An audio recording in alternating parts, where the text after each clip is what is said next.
এই মুহূৰ্তত মই যেটো বাসগৃহৰ সন্মুখত উপস্থিত আছো এই বাসগৃহটোতে ৰাতিপুৱা 7 বজাত স্কুলত যাবৰ কাৰণে সাজু হৈছিল সাহিল হুছেইন যাৰ বয়স 12 বছৰ কটন কলেজৰ ছাত্ৰ আছিল অষ্টম শ্ৰেণীৰ ছাত্ৰ সাহিল হুছেইনৰ এই যিখন মই দেখুৱাম এই বিছনাখনৰ অৱস্থাটো এই মুহূৰ্তত চাওক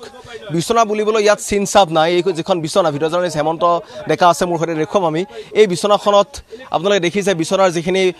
অৱশেষ ৰৈ গৈছে এই বিছনাখনতে সেই সময়ত সাহিলে হাতত মোবাইলটো লৈ অকণমান সময়ৰ কাৰণে মাকে ভাত বঢ়াৰ সময়ত অকণমান সময়ৰ কাৰণে মোবাইলটো তাত চাই অকণমান স্কুলত যোৱাৰ কাৰণে সাজু হৈ থকা সেই সময়খিনি আৰু তেতিয়াই এই প্ৰকাণ্ড গাৰ্ডৱালখন সেই 12 বছৰীয়া ছাত্ৰগৰাকীৰ দেহত পৰি যায় আৰু ছাত্ৰগৰাকীৰ দেহত এই গাৰ্ডৱালখন খহি পৰাৰ পাছতেই ছাত্ৰগৰাকীৰ লগে লগে থিতাতে মৃত্যু হয় তাৰ পিছত পৰিয়ালে চেষ্টা কৰিছিল যে চিকিৎসালয়লৈ লৈ গৈ অন্ততঃ প্ৰাণটো ঘূৰাই অনাৰ কাৰণে কিন্তু তথাপিও সেই কথাখিনি সম্ভৱ হৈ নুঠিল এই 12 বছৰীয়া সাহিল হুছেইনৰ পুনৰবাৰ এই ধৰণে গুৱাহাটীৰ সংঘটিত হোৱা গুৱাহাটীৰ পাহাৰত সংঘটিত হোৱা এই ভূমিস্খলনৰ ভয়াৱহতাত প্ৰাণ হেৰুৱাবলগীয়া হ'ল সাহিলে আৰু এই যে বাসগৃহটোতে আছিল পৰিয়ালটো আৰু এই বাসগৃহটোৰ অৱস্থা এই মুহূৰ্তত চাওক এখন ফেন ওলমি আছে আৰু তিনৰ এটা বাসগৃহ তিনেৰে তৈয়াৰ বাসগৃহ আছিল তাৰ পিছফালে যি ঠিক পিছফালে লাগি থকা এই গাৰ্ডৱালখনে আজি কাল হ'ল এই পৰিয়ালটোৰ কাৰণে এই গাৰ্ডৱালখনে আজি মৃত্যু নমাই আনিলে সাহিল হুছেইনৰ জীৱনলৈ শেষ কৰি দিলে এগৰাকী ছাত্ৰৰ জীৱন ৰাতিপুৱা 7 বজাত কটন কলেজলৈ ক্লাছ কৰিবলৈ যাবলৈ সাজু হৈছিল সাহিল আৰু সেই সময়ত পিতৃ ঘৰৰ বাহিৰতে আছিল পিতৃয়ে দেখিছিল যে ৱালখনৰ অৱস্থাটো তাৰ পিছত চিঞৰি কৈছিল যে ইয়াৰ পৰা আঁতৰিব লাগে কিন্তু সেই সময়তেই সাহিলৰ গাত সেই ৱালখন বাগৰি পৰিল এই গাৰ্ডৱালখন বাগৰি পৰিল আৰু লগে লগে সাহিলৰ মৃত্যু হ'ল আৰু এই মুহূৰ্তত যেটো আমি ঠাইত উপস্থিত আছো এই যিখন পাহাৰ কটাহবাৰীৰ মহানগৰীৰ কটাহবাৰীৰ নিজৰা পাৰ এখন পাহাৰ আৰু পাহাৰখনৰ এই মুহূৰ্তত যেটো স্থানত উপস্থিত আছো অতি বিপদসংকুলভাৱে ইয়াত এই মুহূৰ্তত লোকসকলে বসবাস কৰি আছে মই অকণমান ফুটেজ দেখুৱাম আমিও যথেষ্ট ইয়াত আমি যেতিয়া আহিছিলোঁ আমি দেখিছিলোঁ যে অতি এটা আতংকময় পৰিৱেশ কাৰণ যিকোনো সময়ত পাহাৰৰ বিভিন্ন অংশ খহি পৰিব পাৰে এই মাটিসমূহ পাহাৰৰ ৰঙচুৱা মাটি আমি য'ত থিয় হৈ আছোঁ এই মুহূৰ্তত ডাঙৰ ফাট মেলিছে গতিকে বৰষুণ হ'লেই ইয়াৰ পৰা আকৌ এই ধৰণে ভূমিস্খলন হোৱাৰ পূৰ্ণ সম্ভাৱনা আছে গতিকে আমি অকণমান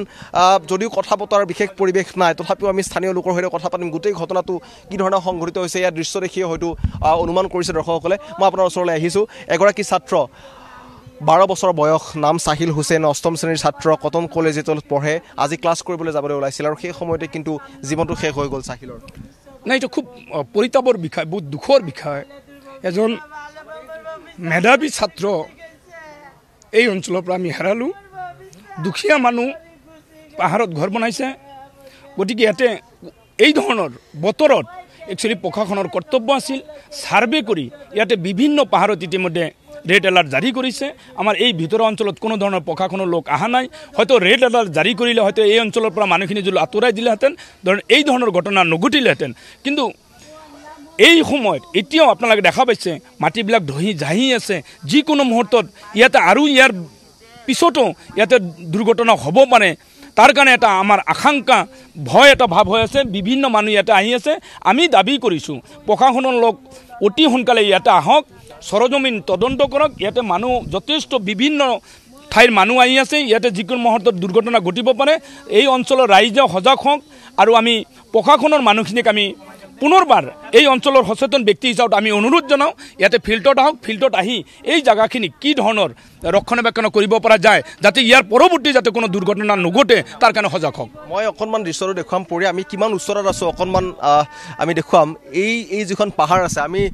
যিটো মেইন ৰোড আছে কটাবাৰীৰ মেইন পথৰ পৰা প্ৰায় 2-3 কিলোমিটাৰ ওপৰলৈ আমি আহিছোঁ আৰু ওপৰলৈ কোনো ইয়াত যাতায়াতৰ ব্যৱস্থা নাই খোজকাঢ়ি তেওঁলোক অহা যোৱা কৰা আৰু এই দুৰ্গম অঞ্চলৰ পৰা সাহিল হুছেইনে ৰাতিপুৱা সদায় ইয়াৰ পৰা তেওঁ খোজকাঢ়ি মেইন ৰোডলৈকে 2-3 কিলোমিটাৰ পাহাৰীয়া পথেৰে খোজকাঢ়ি তাত গাড়ীত ধৰি আকৌ পাণবজাৰলৈকে কটন কলেজত পঢ়িবলৈ যায় আৰু এগৰাকী মাতৃ সাহিল হুছেইনৰ মাতৃ এতিয়া সাহিল হুছেইনৰ যিহেতু জানাজা সম্পন্ন হ'ব গতিকে জানাজাৰ কাৰণে মাতৃক এই মুহূৰ্তত ইয়াৰ পৰা এই ধৰণে পৰিয়ালৰ লোকে লৈ গৈছে ইয়াৰ পৰা শান্তিপুৰত তেওঁলোকৰ জানাজা হ'ব গতিকে ইয়াৰ পৰা আঠগাঁৱত তেওঁলোকৰ জানাজা সম্পন্ন হ'ব শোকত ভাগি পৰা মাতৃক এই মুহূৰ্তত ইয়াৰ পৰা এই ধৰণে লৈ যোৱা হৈছে মাতৃৰ লগত কথা পাতিব পৰা পৰিৱেশ নাই অৱস্থা নাই কাৰণ এগৰাকী তেওঁলোকৰ ল'ৰা সন্তান আছিল আৰু সেইগৰাকী ল'ৰা সন্তানক এই ধৰণে অকালতে হেৰুৱাব লগা হ'ল এই ভূমিস্খলনৰ ভয়াৱহতাৰ বাবে আৰু মোৰ সৈতে সাহিলৰ মোমায়েক আছে মই মোমায়েকৰ সৈতেও কথা পাতিম আৰু এই ঘৰখিনি অকণমান মই দেখুৱাম এই পৰিৱেশটো দেখুৱাম চাওক এই ঘৰটোৰ ওপৰতো এই ধৰণে বহু ঘৰ আছে আৰু ইয়াৰ পৰা ওপৰলৈ যদি আমি গৈ থাকোঁ এই ধৰণে তেওঁলোকে বস্তা পাৰি তেওঁলোকে এটা ৰাস্তা তৈয়াৰ কৰি লৈছে আৰু এই ধৰণে তেওঁলোকে ওপৰত বহু পৰিয়াল আৰু ওপৰত আছে গতিকে বহু উচ্চতালৈ পাহাৰখনত বহু লোকে বসবাস কৰে কিন্তু সকলো এতিয়া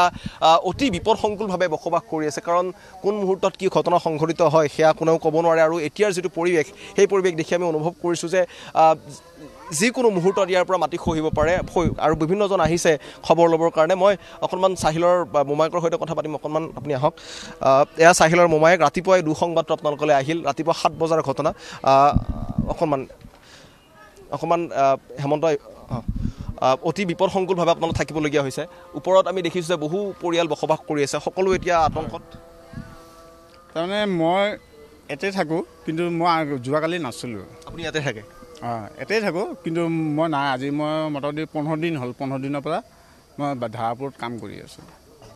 তো ধাৰাপুৰত কাম কৰিছোঁ মই পুৱা খবৰ পাইকৈ মই আহিলোঁ আহিকে মইতো ক'ব গ'লে একো কৰিবই নাপালোঁ একো দেখাও নাপালোঁ ৰাতিপুৱা চাহিল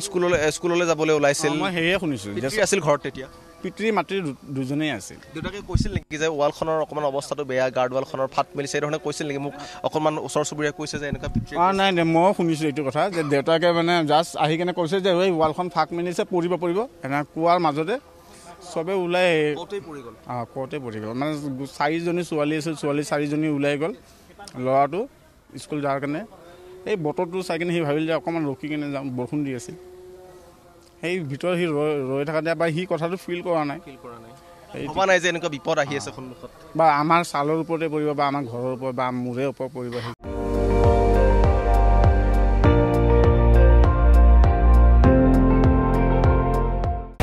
আপুনি চাই আছে ND24 সৰ্বশ্ৰেষ্ঠ নহয় সৰ্বোত্তমৰ দৌৰ